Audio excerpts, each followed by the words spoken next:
Hi, welcome to Hey Parents, Let's Chat. I am Jess Hunt, and this is one video in a series of 6 videos where I really want to focus on those first 5 years of life, which are so critical and so crucial as we build a really good foundation for our children to grow from.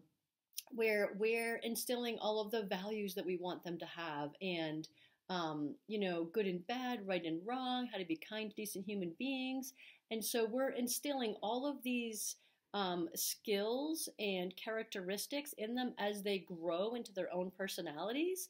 But this is the foundation that we want them to always have for the rest of their lives. And so these first 5 years are crucial as they build that foundation and grow into little human beings. And so I have 6 different videos focusing on, the baby year, 1, 2, 3, 4, and then 5-year-olds. And so for the purposes of this video, I really wanted to focus on when they're 4. And so that 1 year when they're 4 to age 5, which is such a great year because they really have grown into little human beings that are like little people. They're no longer babies, they're no longer toddlers, and they're becoming so independent.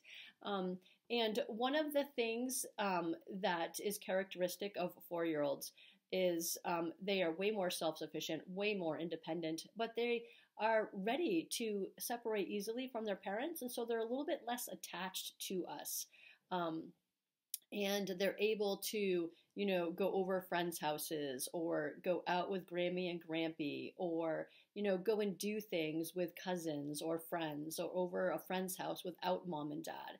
And so it's a really huge step in terms of their growth and becoming independent. And they're also very verbal, and they are able to be very expressive. And if you have watched some of my other videos for 2 and 3, those years are, where you're encouraging language and fostering that language development through communication, whether you're talking to them, singing to them, reading to them, and you're providing all of those opportunities to develop language. Well, here, they are becoming little conversationalists once they're 4. And all of those times when you might be super frustrated because they are asking so many questions or they just don't stop talking. And believe me, I have been there. I know when you're on the car ride and you have answered the 5,000 questions that are shooting from the back seat. But they are naturally curious little human beings, and they want to know so much, and they want to develop their own thoughts and opinions. And so as frustrating as it is, and I know there are times when we just want silence, we really do want to be fostering all of those, conversational skills and language skills.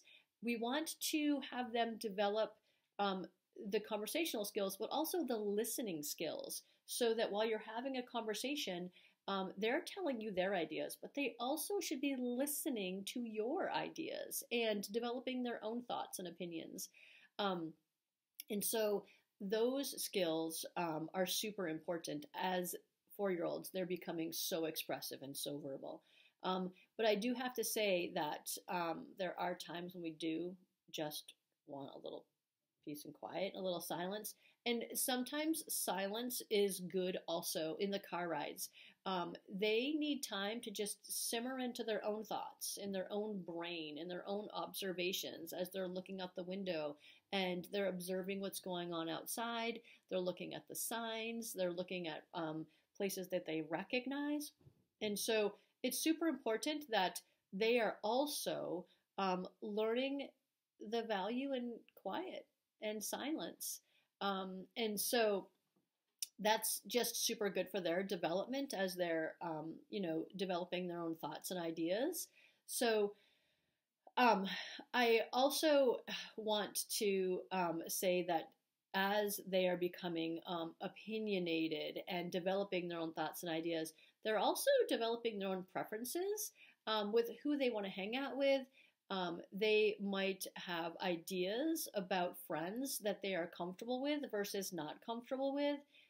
They're going to have buddies that they prefer hanging out with, and those are all good things. Um, and I always, with my children, made sure that I encouraged, follow your instincts. If your gut's telling you that you're not comfortable with this person, then don't hang out with them. And so I always fostered that with my own children because I wanted them to be able to distinguish between people that they're comfortable with versus people that they're not comfortable with, and then follow those instincts. Critically important because even as us adults, we don't hang out with everybody. There's people that we don't like and don't like. That's part of being human. But here is where we're wanting to foster and nurture the importance of you can choose to hang out with certain kids, but we're going to be kind to everybody. We are going to be kind, decent human beings, but we don't have to hang out with everybody, but we can do it kindly. And so you're giving them language to use where they might, politely say that they're not wanting to play a certain game with a certain somebody. Or we're giving them language on how to, ask so-and-so if they want to play with you. And so I believe that when 4-year-olds are going through this growth where they're learning preferences on who to hang out with and who not to hang out with, we're also empowering them with making the decisions on who they want to spend time with. I have a whole video on birthday parties, and for some people, they believe that it's important to invite everybody to a birthday party, and that's fine. I chose differently, and you can watch that video if you're interested. I just feel like it's important for kids to be able to advocate for themselves and make choices on who they want to spend time with. So those are some super important things that 4-year-olds go through. They are also at an age where if you have been doing some of the training from when they're 2 to 3 and limiting, certain activities and setting boundaries and starting the training with, consequences happen. They might have had timeouts. They might have lost a privilege. So 2 and 3 is when you're training them through all of that. And so by the time they're 4, they should be able to understand rules and expectations, and they should be able to follow them. And they should also be able to understand that when they choose not to follow them, that there are going to be consequences. And if you've gone through all of the training when they're 3, by the time they're 4, it should be well established what the expectations are. And here's where it's super important that your expectations are clear and consistent, because then it becomes less confusing for the children. If you say no snack before dinner on one day, but then allow a snack the next day, they become confused, and then there's going to be more. There's going to be more arguing and more fighting because, well, how come I got it yesterday, but I can't have it today? And so it's super important that whatever you set for your expectations in your house, you're very clear and you're very consistent with them. And by 4, they should be able to handle all of that and understand all of it. And at this point, they should definitely be more self-sufficient. They're way more independent. They should be able to, at this point, be able to manage big emotions. And it's a roller coaster. And some days are going to be better than others. And there's going to be moments of regression. They are children. Where they, might resort to throwing a temper tantrum. But by the time they're 4, they should be better at managing them and recognizing when they are getting super frustrated. And, perhaps you're giving them strategies where maybe you need to just clench your fists or squeeze a ball rather than hitting your sister. And so they should be more able and better able to handle those big emotions. Not that they're expected to be perfect, because again, it's a roller coaster, but they are practicing and getting better at it. So at 4, they're capable. By the time they're 5, they should be able to show some self-control and be able to manage that behavior way better. And so there's a whole year of huge growth where that really needs to be part of your focus as a parent, is fostering and guiding them and supporting them through this, because they should be capable if they're, emotionally maturing and you've done all the training from when they were 3. They should be able to handle their big emotions. They should also be able to handle being told no, and not getting what they want whenever they want it. And they should be able to manage that and understand that, okay, sometimes I get what I want and sometimes I don't. And so they should, through all of the training from when they were 3, should be able to handle when I've made a bad choice. I understand there's going to be consequences. So like if, for instance, you have your daughter hit your younger son or her older son or whatever, the daughter needs to know that's against the rules in our house. I now have time out, and they should be able to handle that and understand it. They, at this point, know the difference between good and bad behavior, appropriate versus inappropriate behavior, and it's all about practice. And the more you can get your 4-year-olds out into public, take them out to the grocery store, take them to do errands, take them to go to the bank, you're exposing them to so much learning socially. And here is where we as parents, we want to make sure that we're role modeling all of the behavior we want our children to have. So being polite, being kind, taking turns, having patience, all of those things can be practiced out in public, and they are little sponges. They are watching our behavior. And so if they see us behaving in a very kind, polite way, letting someone go in front of them in the line at the grocery store, saying please and thank you, excuse me, all of those polite manners, they are learning from you. Also, when you're going out in public, there are so many teachable moments that you want to take advantage of as a mom or a dad, where you might be at the grocery store and you might see another child who's throwing a complete fit because they can't pick out the exact kind of Oreos they want or whatever. And you might just say to your little one, oh my gosh, I'm so glad that you know how to behave appropriately. I'm so glad you know how to make good choices. I'm so happy for your behavior right now. And I'm so proud of you for making great choices, and giving them all of that positive response. And they can see how ridiculous another child looks when they're acting this way, throwing a tantrum. And they're going to see, oh, mom's praising me for not behaving that way. There are so many teachable moments out in public that you really want to take advantage of. And so going out in public is super important. It's also a really great year where they are learning how to think less about themselves and more about other people. And so they are understanding how to respect other people, respect other people's space, respect other people's feelings.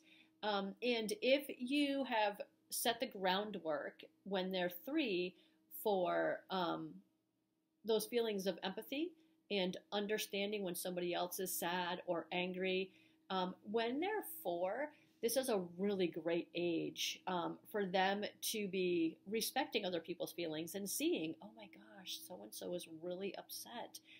I want to go find out how I can help. Why are you so sad? And, or wow, you're really angry. Maybe I'm going to give you some space and I'll check in on you when you're a little bit calmer. But they're recognizing other people's feelings. And that is a super important skill.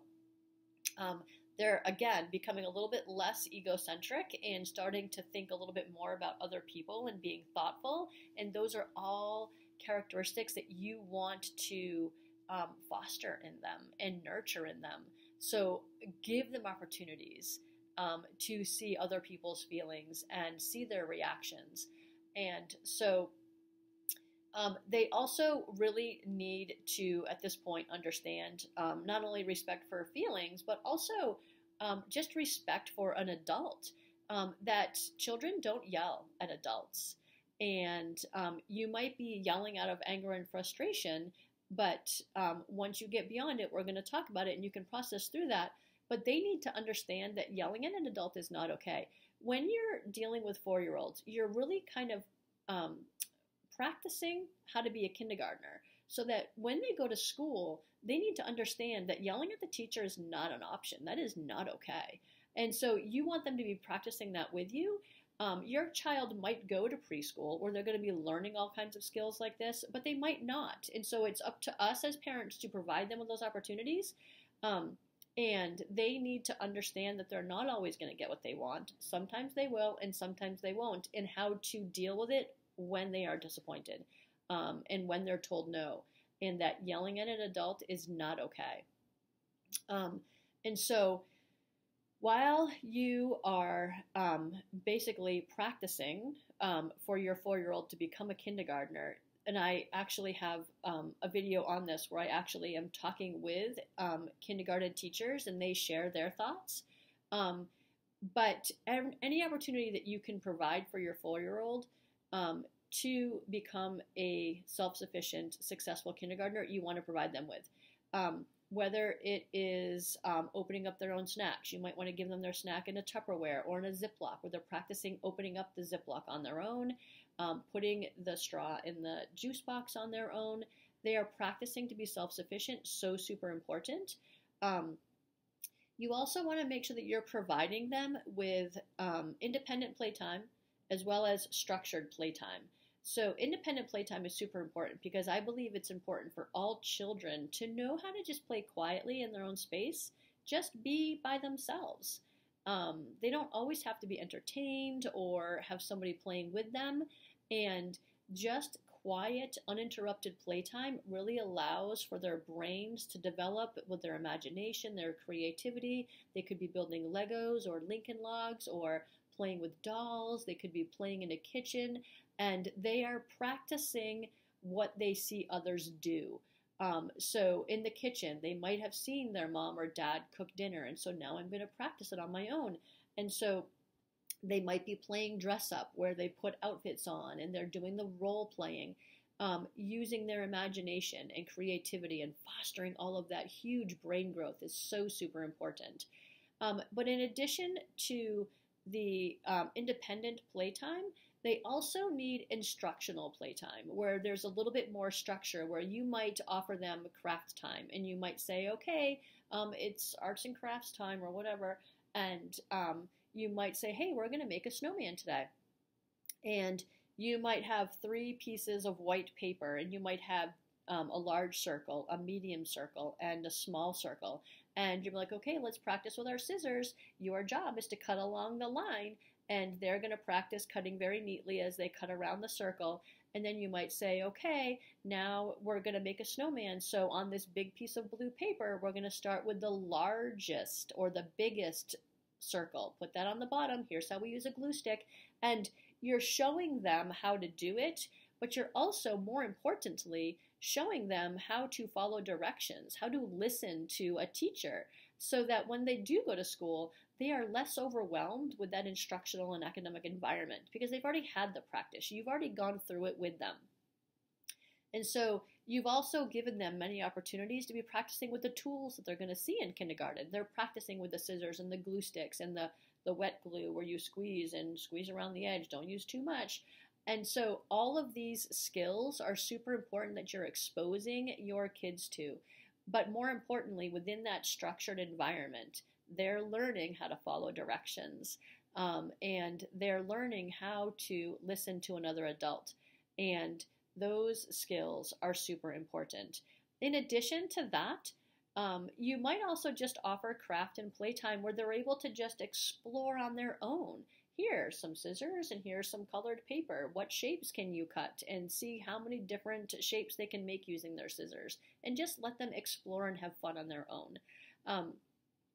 When they are exposed to all of these skills and experiences, because we've provided them with those opportunities ahead of kindergarten, kindergarten becomes less overwhelming, and so they are more apt to absorb, and they're more able to absorb what the teacher is teaching them academically, because they're not stressed out and overwhelmed with what scissors are and how to use them, or crayons, or a glue stick. They've already learned how to do that stuff. They've been exposed to it, so it's a little bit easier for them to not stress out about those tools, and they're more apt to understand what the teacher is trying to teach them.